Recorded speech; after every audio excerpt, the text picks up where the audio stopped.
కుర్చీకి ఒక స్టోరీ ఉంది, అందుకే కుర్చీ వచ్చింది. ఎలా చేస్తామో చూపించాలా ఆయనకు ఒకసారి. ఇదిగో బా జగన్ పార్టీనే మడత పెట్టేశారు బాబు కూడా. ఎవరిని? తెలుగుదేశం పార్టీ పాపం నందమూరి తారక రామారావు గారి 1982లో 42 మార్చిలో మొదలు జనవరిలో అధికారంలోకి వచ్చాడు. 9 నెలల్లో ఈ బాబు కొడుకు ఏం చేశారంటే పూర్తిగా కుర్చీలు మడత పెట్టుకోవడం కాదు, పార్టీని మడత పెట్టేశారు. ఏ రోజన్నా మీరు తెలుగుదేశం పార్టీ రాజ్యసభలో లేకపోతున్న మీడియా ఊహించలేదు కదా. ఇవాళ ఖాళీ అయిపోయిందా?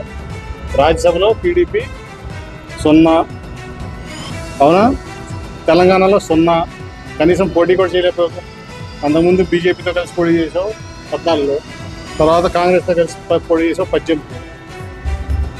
ఇప్పుడు టీడీపీకి తెలంగాణలో 0, రాజ్యసభలో 0, నెక్స్ట్ ఆంధ్రాలో 0.